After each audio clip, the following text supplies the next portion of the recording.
Tonight, I'm very excited to welcome Mai Sennaar to talk about her new book, The Dream in Gold.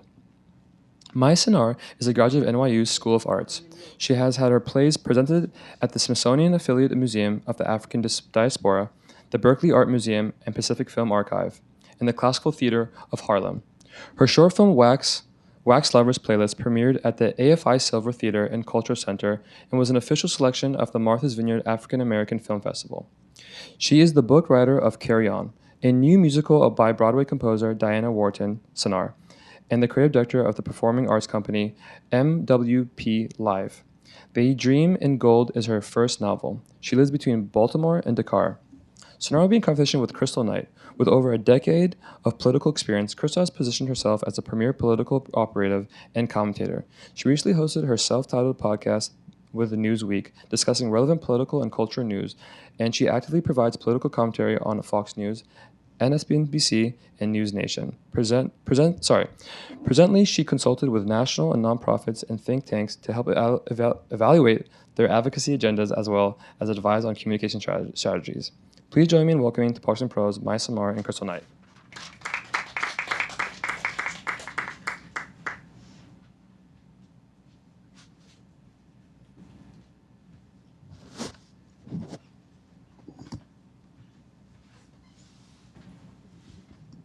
Good evening. Are we on? Yay. Okay. Good evening, crowd. Thank you so much for being here, and thank you so much for choosing this location and today to have this conversation about your debut book. Absolutely. Obviously, I've read it, and we have a lot to talk about. This is very dense. There are multiple storylines in here. But before we actually get into the question and answer around some of the particular characters in the book, I'd like you to just share with us a little bit about how you decided to get to the point of writing this novel. What went into your thinking? How long did it take? What are your own experiences that you've brought into this piece of work? Yeah. First of all, I just want to thank everyone for coming out. And thank you to Politics and Prose for hosting this first regional reading for the book. My why was first to understand my life. So basically, I am African American, but I spent many years in Senegal as a kid, and I grew up there. And then I had to explain to Senegalese people what an African American was. And that wasn't an easy concept to explain, because African American is used very straightforwardly and simply, but the identity is very complex. To be from a place that you've never been to is quite a conundrum and very confusing. And then also, when I lived abroad there and I got to the point where I completely assimilated, I forgot English, I went to school there, I only spoke Wolof and French, and my mom was like on the phone like, hello, how are you? And I'm like, up to that point. So my identity became very complex in all these ways that sort of what it means to be Black, what it means to be African, what it means to be Caribbean. Like, these things became very interesting to me because we accept these identities very humbly and very straightforwardly and get on with living, but they're very complicated. And imperialism and colonialism and the transatlantic slave trade has displaced and moved us around, but that has nothing to do with who we are as people. So the book was about how do I ask the question of what it means to be Black in a way that's fun to read, in a way that is easy to, that's not didactic, or like you're just sort of trotting through history, but how could I use characters that would be symbolic and emblematic of these two very strange identities to ask and explore this question. So that's sort of my why. And when you talk about Senegal, obviously there is lots of data in the book about the country and a lot of scenes based in Senegal. How did you use your upbringing, the experiences that you had there? How did those translate into even some of the characters that we're yet to discuss? But how did that actually translate into the art? Oh, absolutely. Well, I have a love for the country that's very strong. And it really is about Senegal. I mean, Africa's cool. I've been to other countries, but Senegal really, just for some reason, appeals to me. And I found a sense of home there.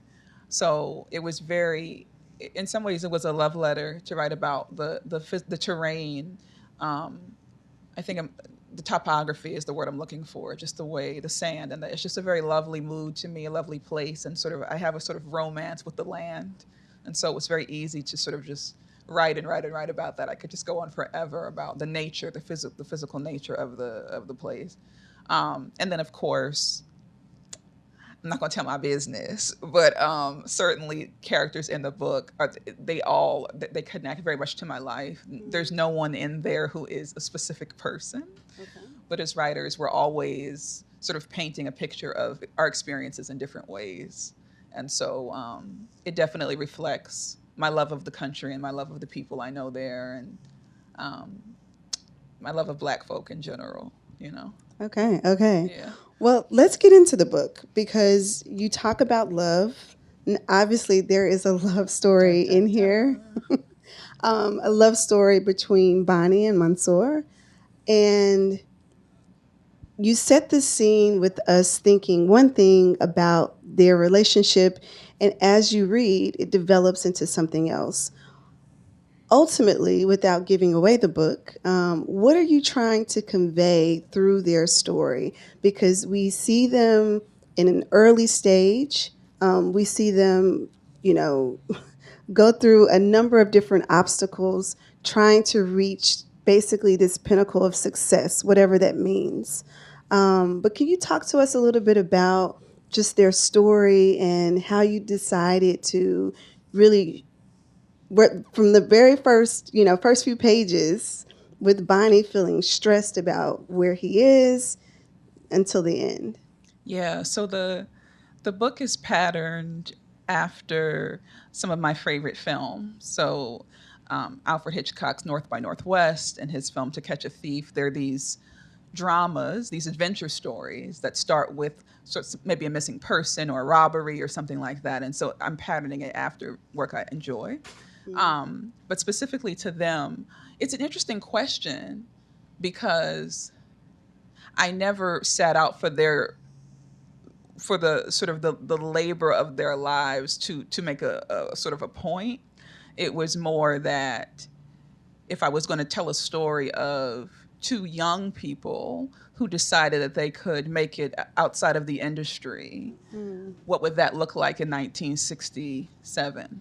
What would that look like in 1969 if a Black man said, I want to be a singer and I don't have a manager, and he's with a Black woman who's a little gifted, like particularly gifted intellectually and brilliant, who wants to be in this relationship? What would she do?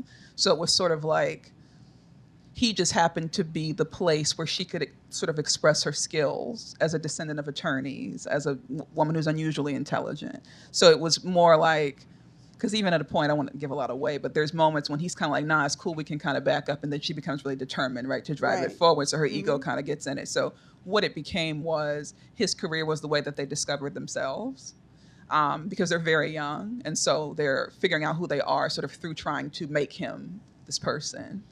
And there's one particular part that we have to just talk about, Yes. particularly when she's able to get him booked for Brazil. That seems to be, she's just really excited. I mean, right before that, she was ready to give up. Right. I mean, she was literally ready to just say, this is it. Like, Yeah. we will just live life as is, whatever that means. But even in that triumph, there are still setbacks. And I'd love for you to just share with us. You take us on this journey. We feel like, oh, they've won, they're winning, and then they have all these other obstacles. Yeah. Even once they reach the thing that they've been striving for. Yeah. Um, I mean, also, it's just like also verisimilitude, right? Like, so my mother is a composer, African American female composer from Broadway, right? My dad work with musicians, classic jazz artists, classic, I won't name drop, but so I grew up seeing sort of the glamour of art and then the hell of it and how difficult it is to make it, especially for Black people and Black artists who are doing something unconventional. So I made Mansour a musician who's like way ahead of his time aesthetically, and people that kind of get his talent but don't quite get his approach. His and what he wants to do is strange. So I wanted to set them up for them to have to fight for it, right? Yeah. Because that's what art is, and that American dream thing is a reality I wanted to explore, right? Like who's willing to hustle and really get into the grit of it. So I was just for me it was like playing life, just showing what life is for artists. And part of that life in the story that you've told, it also encompasses family, right? And so you go back and forth between Switzerland and Senegal. You're telling this story, this deep story about the background on each of these characters.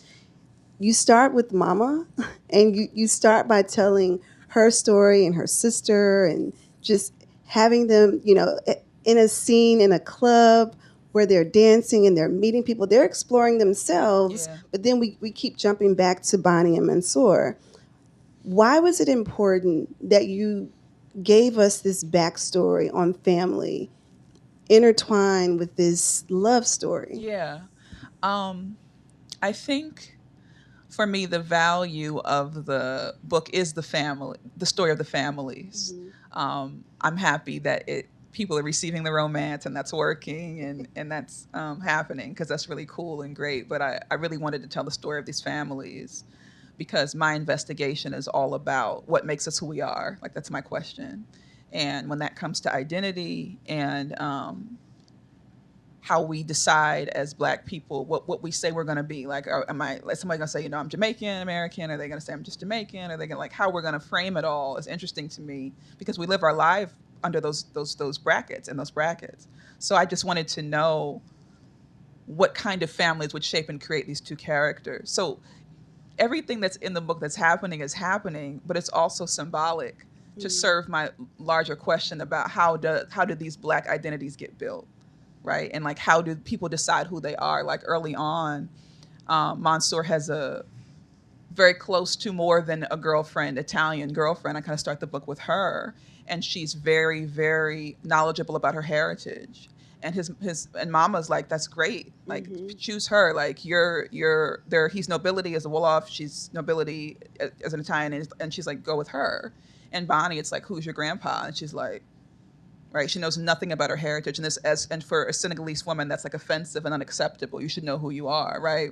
So I'm always playing with that idea. And I was talking to my editor about this. Like for Mama, the girl being white, quote unquote, is she doesn't care. At least this girl knows who she is, but you're with this Black girl who don't know who she is.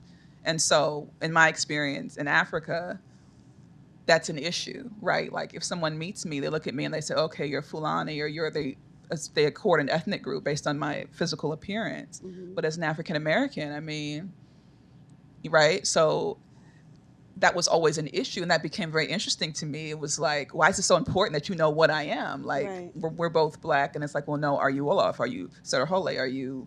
What are you? And if you can't say, it's like, you're missing this piece. So I wanted to play that up for Bonnie, where it creates this new insecurity for her when Mama's like, where are you really from, right? But it also forces her to ask the question of identity for herself. So those were the pieces that interested me. And that's why the whole family had to be involved. I couldn't just do a little romance because we wouldn't get into the other stuff. That's true. And I think the way that you orient us into these characters, particularly, I mean, we're having this conversation obviously in America. So this would be very different if we were in Senegal having this conversation. But I think even what you just said around, the way we're oriented here, you grow up and you say I'm African American or I'm Black. Right. That's just what our identity is shaped that way. Yeah. But on the continent or even in other countries, there's a true sense of belonging and like, this is where I come from. These are my people. I can draw the clear line. Whereas here, it feels like an erasure. Yeah. And in the book, particularly reading this as a Black woman, you're taking us through these different identities. Like Bonnie's having her own identity. And then we see Mansour able to travel to many countries and identify, different people that he can connect with. Yeah.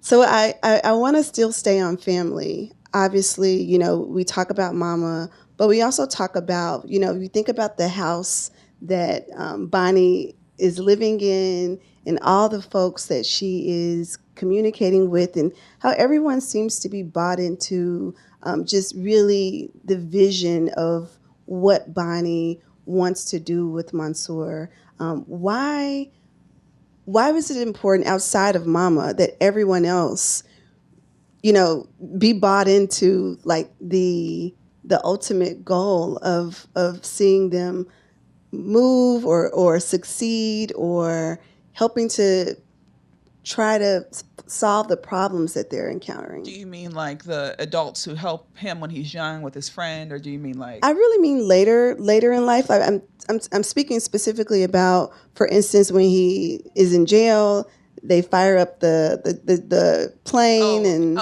well, yeah.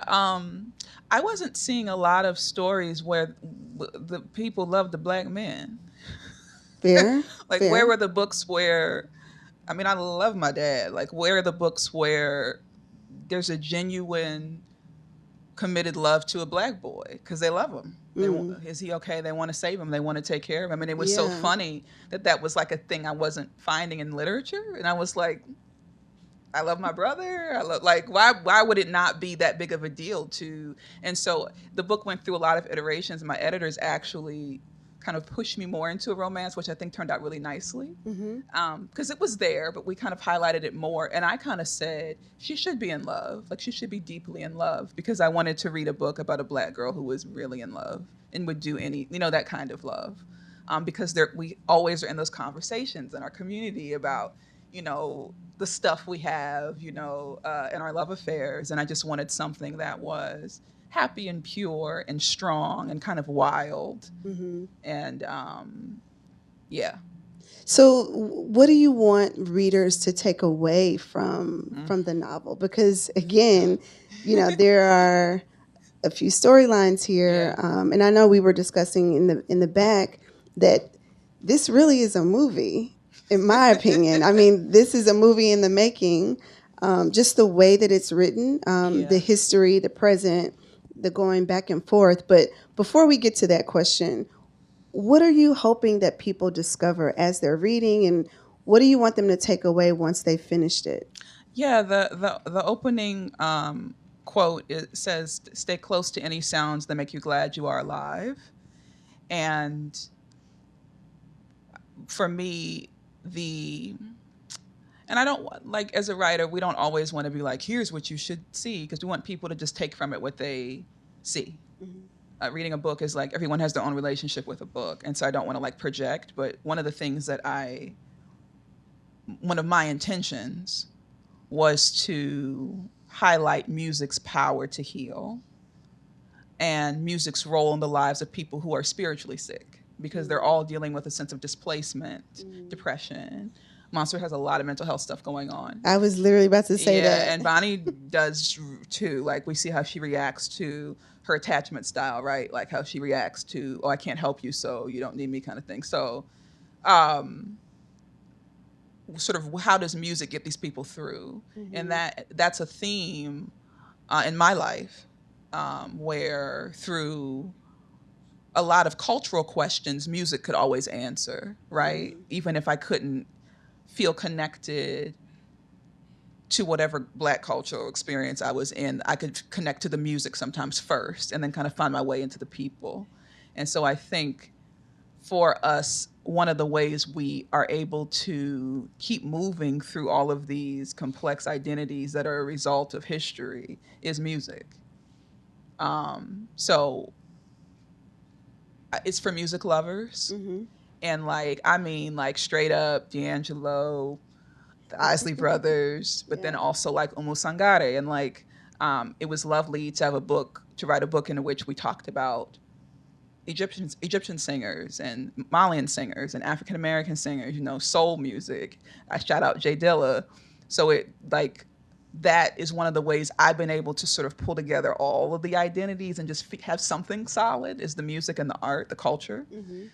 So the book also reflects that too. But for me, it's a cultural party. It's a celebration of who we are. Um, and it's the sense of you can go anywhere and take a piece. You don't have to feel like I got to sit in this box. Yeah. Right. You know what I mean? Like I'll always rep my city. My dad is from New York and he's like, stop talking about Baltimore. Like New York is, you know, but I'll always rep my city. But if I go to another country and fall in love with the Black community there, I also feel a part of that too, because of just how we moved as a people. We're everywhere. Right. Yeah. And you talk about, I mean, we talked about at the beginning how obviously your life in Senegal is reflected here, but let's talk about Baltimore and the culture that exists there. Obviously, that's where you live. I know you're in between there and Senegal, but what about Baltimore gave you inspiration additionally to the many things in Senegal to write this? I have to talk about my family. My dad. We took on earlier about a gentleman who was doing tours and taking people there. My dad did that for many, many years. And my dad ran one of the few Black-owned art galleries in Baltimore for many years. So I grew up around this question. Afro-Brazilian artists, Haitian, African-American.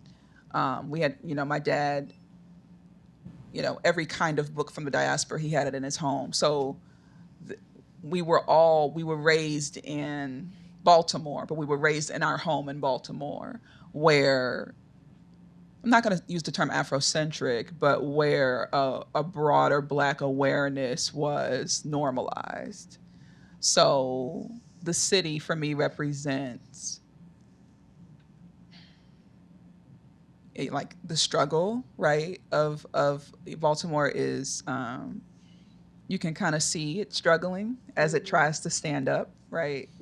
But it also represents a sense of freedom because it's the place where I came of age seeing every kind of Black culture represented in his gallery, and that kind of opened up my world. So the city for me is also like my neighborhood. I grew up not too far from Morgan State University. My aunt went to Morgan. My mom went to Howard. So, steeped in that rich tradition of, what do they say, Black excellence. Black excellence, right. So all of that, just a lot of pride in my city and my family, and a lot of preparation to see the world beyond color. Because when you travel, you discover that that's not really, like we were talking about earlier, it's not going to be like, well, we both Black, so we're going to get along. Like, that's not how it works. Right. And so, just sort of all those boxes getting, basically my upbringing in the city kind of blew my head open about culture and identity and music and all of that. It was just a very, very eclectic and exciting childhood. In the back, we talked about the style of this type of book and how to have a Black woman on the cover of it, really trying to see yourself and representation in the literary world. Could you share a little bit more about like why this book, why now, and where is it? Where does it fall within this larger literary movement? Those are wonderful questions. And you put me in a lot of trouble because let's take them one at a time. Can I answer these wonderful questions? Sure. Give me the first one again. Why this book? Why now? Why now? Because you could have sat on this, right? Like you can release art whenever. Yeah, it's a good question. I think the first why now was because it finally decided to be born, right? Okay. I was toggling with it for a long time and it wasn't clicking. In part because it is different. It is sort of it's a very interesting and strange book even for me. Like it's different, and people will see what I mean when they read it. But it also, I think it's relevant now because we're at quite an interesting point with our identity as a country, and we're opening up that question again of who's what. We see the conversation happening in terms of culture and identity and ethnicity. So I think it's an interesting time to stop acting like that's a simple question. And the book connects to that. I think there's a lot of and I kind of speak to this in the opening section, but I was just reading a lot of books about Black life, beautiful books, where the focus really was dealing with racism, right? The experiences of Black people sort of in response to oppression. And I wanted to write a book instead where we're really talking about within the diaspora what happens when we start to clash and meet. Um, American Blackness is very diverse in terms of uh, Nigerian Americans, Jamaicans, African Americans, Afro Latinos, like very diverse, but we don't talk about that a lot of times in literature. So I just was seeing a lot of books that I were wonderful, but I wasn't seeing the book where people within the diaspora turn to each other and have some issues, right? And start to talk about those issues versus just sort of the outside, racism stuff. So I think the why now is I think it's time for us to talk about culture and identity more realistically in terms of the experience we're all having. We're not, nobody can, I don't think anybody has the same definition of like American identity even. Like that's so beautiful and complex and diverse. And so that's what I was trying to capture. If that makes sense. Got it. I Got tried. it. No, it's okay. But I also, so I'm going to attach on to that. How do you, or where do you see your book moving throughout this larger literary space? Yeah, I would hope the book is read as a book, as literary fiction. I would hope any reader who likes intergenerational family sagas, who likes complexity, who likes a little bit of romance, would pick it up and enjoy. It's for everyone because everybody has a culture and everybody has an identity, whether that fits with the color of their skin or not. Mm-hmm. So I think it's for everyone. I'm not a writer who's writing for a particular audience. I'm just reflecting what interests me on the page. But it's for me, it's literary fiction. My publisher thinks it has commercial appeal and I think it does too. Appeal to a wide range of people, and so I'm going to agree with them.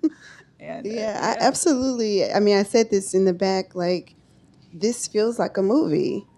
Thank you. It does. And you read books and you see them adapted later and you're like, oh, yeah, that was. But it absolutely feels like this is something that we will see on a screen in the next probably, 2 to 3 years. And you, because of your background and education, you have the experience and the knowledge to even adapt this. Can you talk a little bit about that? And I know we're running a little short on time. I want to make sure we have enough time to answer questions, but just your own knowledge base on how to translate this into an actual. Yeah, well, I think my background in film and theater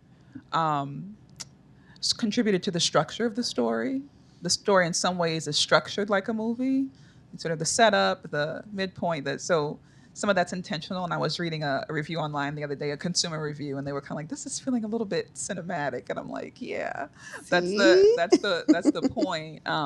Because I like books that are visual and active and sort of propulsive, aggressive. I like propulsion, and I like high stakes and drama. That's some of the struggling. I like when it's like, a movie and it's like, are they going to make it? Right. That's what excites me about all the movies and things that I consume, all the books that I consume, and going to NYU. Like, it was very much, I studied the structure for like plays and movies. I didn't study fiction.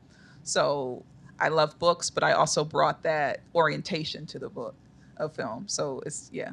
Got it. Mm-hmm. And then I have to ask you, obviously you are a part of Sarah Jessica Parker's, I don't want to call you a part of her team, but her imprint. Her imprint. Yes. What was that process?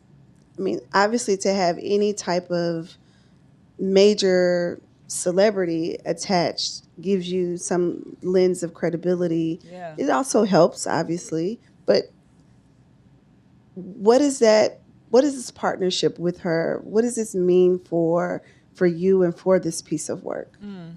Well, she really gets the book. Um, and when I was talking to her about the book, the conversations that we had even about minor characters are really exciting. Mm-hmm. Really, but you have to consider her background. I mean, she's a reader, a tremendous supporter of libraries in the country and all of that, but also as an artist, as an actress, she really has to get into characters. And so I think once we got to talking about it, it was just very natural how it flowed.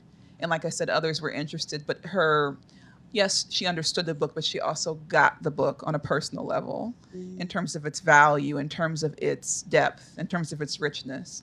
And because of her vision, it supported me in sort of keeping the book what it is, because sometimes in the editing process, if you don't share a vision with your partners, it can kind of change the book. But the entire team at her imprint and at the larger publishing house, Zando, that has her imprint, really were on board to help the book make it more what it was already. And so it was just the perfect alignment for a story that is cinematic, that is big, Right. that is strange, that is deeply feminine, Mm-hmm. even as it's about loving this man, you know? Right. So, yeah, I think some would call that a strategic partnership. one could say, one could say that, I Right, one guess. can say that. Yeah. I want to, well, congratulate you on that partnership and also just Thank you. on completing your first novel. Thank you. And I want to turn it over to the audience now. I know we have about 15, 20 minutes left. And so I'd love to open it up to folks who have questions. I think you can come right here to your right to the mic and we'll get into a question and answer.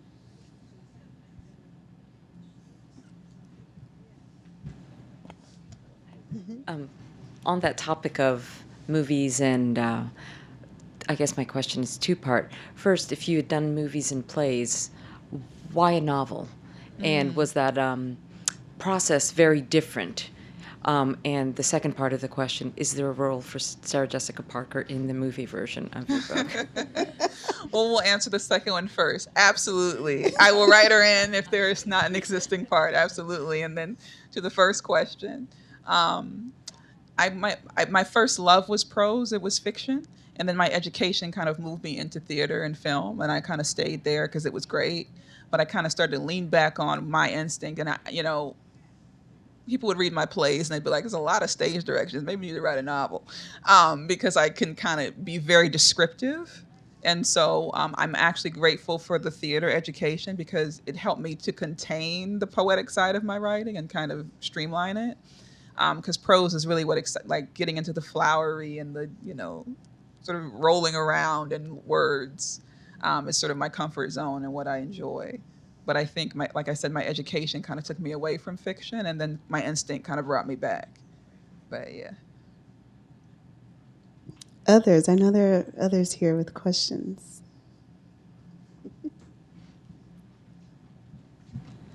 Good evening. Good evening. So my question is regarding the Black experience and how you talk about how it's different based on where you are, who you're with, and really thinking about this sense of belonging.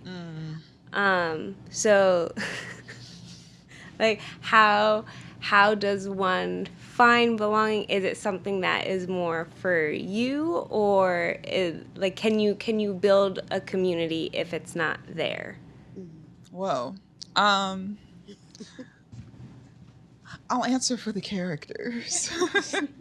It's definitely a book about not belonging, 100%, 100%. And then the book's kind of like, how could you belong? Where would you belong if you really were African American? Like, what is that? What does that mean? Right? So, intentionally, both of them are displaced culturally from their origin places, and they're journeying to find home and kind of like getting it from each other. So I think they find it in their relationship. They find it in their marriage, ultimately. And I think for a lot of displaced people, love becomes home. You know what I mean?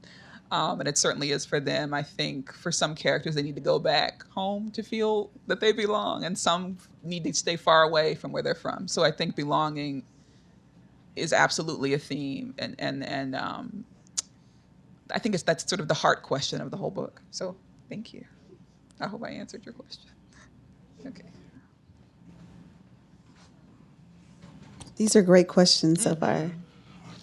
I love Langston Hughes, and so me I was too. always fascinated by the Harlem Renaissance. And I'm Haitian, and so in my search for identity, Langston took me to Jacques Romain, and Jacques Romain took me to Jean Price Mars. Jean Price Mars started the indigenous movement that a lot of people say birthed the Harlem Renaissance. The Harlem Renaissance took me to the Caribbean into Ami Césaire in Martinique, and then now you know where I'm going, Yeah, I do. to Leopold Senghor, Yes. the Negritude movement. Yes. And so, does the Negritude movement play a role in the novel?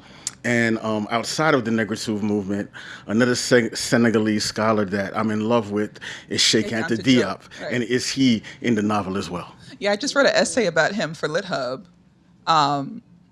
You should read it. I forget what they titled it, but it's about his work and it's about Hitchcock and it's about this novel. What you're describing, that intellectual journey, is the spiritual journey the characters take. And I think kind of like our music progressed from, Mali, the Malian music, to the blues, to soul, to funk, to hip, to jazz, to whatever the order is. That's sort of a natural thing that happens. I think Senghor in particular,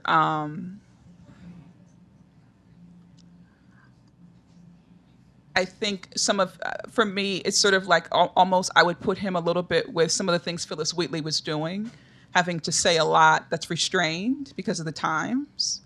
I consider his work beautiful. Would you read my book and see direct allusions to his work? Not necessarily, but what I created comes out of his legacy, and out of all of those movements, absolutely. And my number one, you started with the Harlem Renaissance. My number one writer is Zora Hurston, and her wisdom. I aspire one day to capture some of that because she was always writing about life. But I don't know if I answered your question. I think I enjoyed your question more than I'm enjoying my answer. Did I answer your question? Okay. Others, please.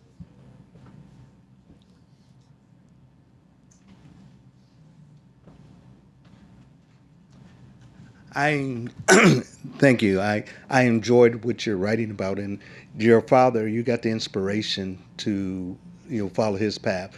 Did you pull in any other African Americans' experiences in that? And excuse me if it was already mentioned because I was here late. fine. And two, I say that because I'm a product of the 60s, the late 50s and 60s. And I actually saw some of the things that happened. But the complexity, I always see movies and books that are written about our reactions to that. Right. But they never tell about the complexities that we actually go through and the thought processes that we go through as a African American male. Sometimes you see some of the ones that grew up in challenged neighborhood, you might see a little bit more exposure there. But a lot of us didn't. A lot of us back in my age came from a two-parent family. Yep. And I wasn't born with a silver spoon. I am a product of a HBCU also, All right. Fisk, But I'm happy to see that you're handling this. And do you plan to do some more and talk about the complexities that Black males actually go through? I would just say that I grew up in a predominantly white neighborhood with a black community, but I had various different types of challenges and a multitude of experience that a lot of people didn't have. So the question is, do I intend to continue to explore the African American experience? And is there more to the novel? Yeah. Well, I'm going to be writing about Black people.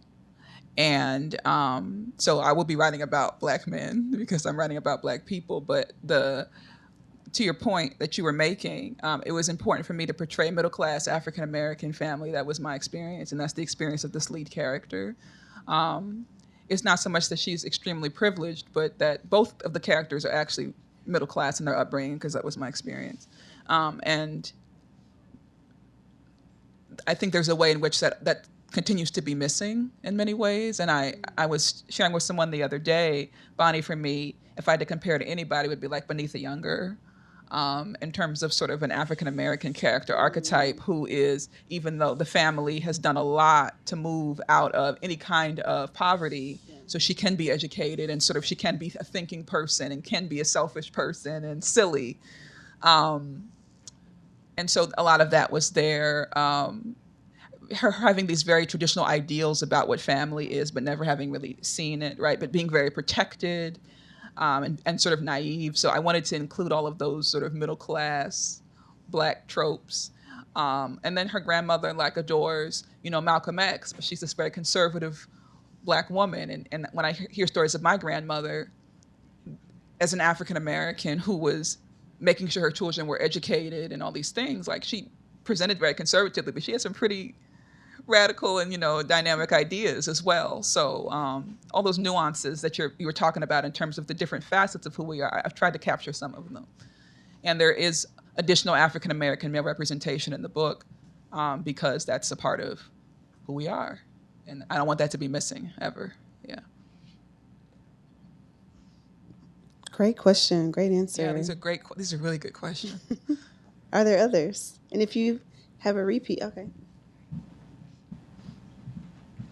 So you mentioned Zora Neale Hurston, and I think one of the things that I've always taken away from her writing is the anthropological aspect of her development. And I wonder if in writing this book, if you leaned into that a bit and diving into other cultures, or if you didn't have to kind of touch that piece because it was so close to you. And if you did end up kind of picking up on the anthropology piece, it feels like you had a lot of interests and found their ways into the book, like music and connection to place. And I wonder how you balanced kind of the excitement that it can be to get into a culture with wanting to be true to a story and put those experiences on page. Oh, absolutely. That's a great question. The first problem I had was trying to represent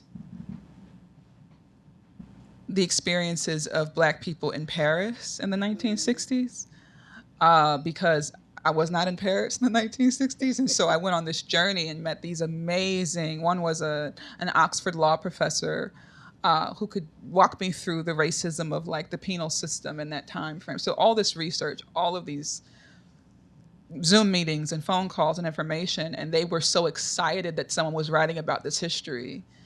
Because it's just not really explored. My instinct initially was to be like, well, Black people call hell over the world. Let's just throw it all together. And then somebody was like, no, that's not going to work. You're going to have to sit and really look at these different periods, what people were experiencing. It's not all the same. One of the interesting things was how, in many ways, American racism, especially in the 60s, or I should say pre-1964, pre-Civil Rights Act, was just very overt. But it doesn't mean that those same things didn't exist in other countries without a name. So maybe the water fountains are not labeled, but you kind of get the vibe, this is your side and that's the other side. So there's all these sort of subtle, quiet ways that it presented itself. So I had to really deal with the nuances of each place I was chronicling and really do some deep dive research and make sure I wasn't doing that thing where you're like, it's all, because it wasn't. Yeah. But that was a lot of fun to me. I'm fascinated by human migration and all those details, and it's so exciting to me. So it was fun, but it was stressful for sure. Other questions or comments?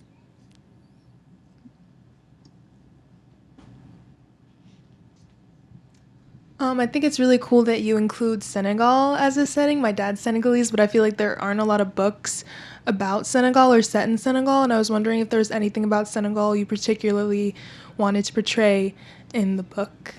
Yeah, that's a great question. I wanted to portray the Senegal that I knew and that I know, which is a lovely place that anytime I can run over there, I do. Like I said, I've explored other countries on the continent. That one resonates with me in particular for reasons I couldn't tell you. It's just a personal spiritual connection. So I wanted to portray a place I loved, one. Two, the Senegalese people I grew up with are family to me. And so their stories have influenced, they're wound into my life in a very deep way. And for the years I lived there as a kid, I assimilated. So nobody knew I was American because they would like laugh at me and be like, I'm American, like clown me. And I was like, okay, let me hide. So like in elementary school, I'd be like, I'm not gonna say nothing. But so yeah, so I those are my like best friend. Like that was my life. So I sort of lived that life for a while, and that opened my mind up again to the fact that when you go up to a place, you meet people, and you fall in love with people. You don't fall in love with an ethnicity. That's not who we are. It's just a label we use to sort of negotiate life. And it opened my heart. That country opened my heart. It opened my world to who I've become, somebody who I'm proud and black and all that, but I see myself as not my ethnicity. I see myself as who I am. Yeah, I mean, they'll give me an ethnicity. They'll say I'm Bambara or, Pul or whatever if they see me. And I'm like, all right. But, it goes beyond that. And yeah, this is a beautiful, lovely place. And thank you for your question. And are there any other questions? Somebody can ask a second question. Here we go. Okay. So I overheard the conversation and I stepped in, and I'm really glad that I did because I love everything that you're saying, and I'm going to get the book because I'm super excited to see this talk and broader discussion on very niche experiences that aren't shared a lot. That's something that I really am interested in learning about, but I do like how you're talking about home and how you're talking about how you were in film and theater and all that stuff. So I can't wait to see the pictures that you painted and creating of these characters.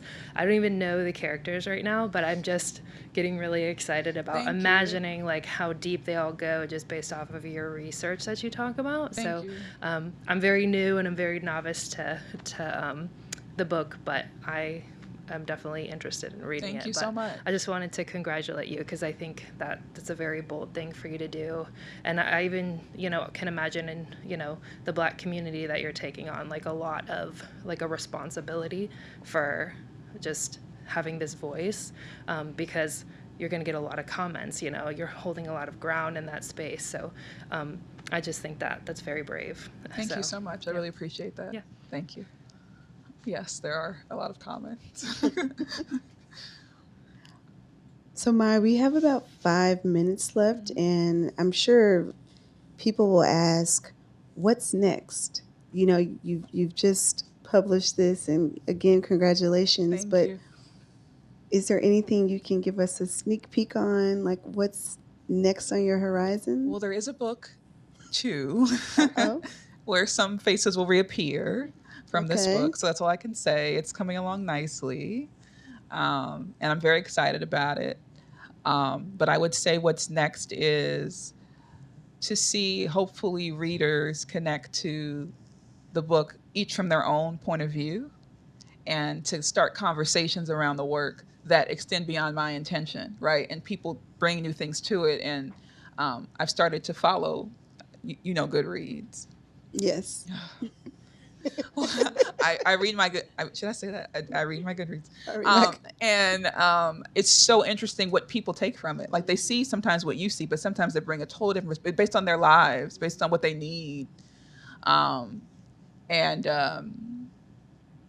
Certain lines that stick out to people. I just look forward to hearing what stories people are building from the story. You know what I mean? And what they're thinking, how it's connecting to them. So that's what I'm excited. We write it, we put it in the world so that people can speak back to us. And I have to ask this. I know we're almost at time, but you've already read some of the early reviews of the work. Has anything surprised you that people have already stated about the book? I'm just curious. I've been just knocked over just with joy and just so humility. I mean, the New York Times review from, I think that was that yesterday, the day before yesterday? I was just like, wow, people get it. And they're connecting to it. And we're also coming out in the UK in August from Picador, a Macmillan imprint. And the Guardian review from the UK had a similar sense of understanding what I'm trying to say about, and it's in the author's note what I'm kind of describing. So yeah, I've been shocked and like joyful that people are receiving it and getting the point, because I'm aware that it's not straightforward. And so, but people are brilliant. Right, we're complex. Like, yeah. So people, they got it. They got it. Okay, well, I want to give you the opportunity if you wanted to. Did you want to read an excerpt at all? Or? Do we have time? Yeah, we do. We do? Okay.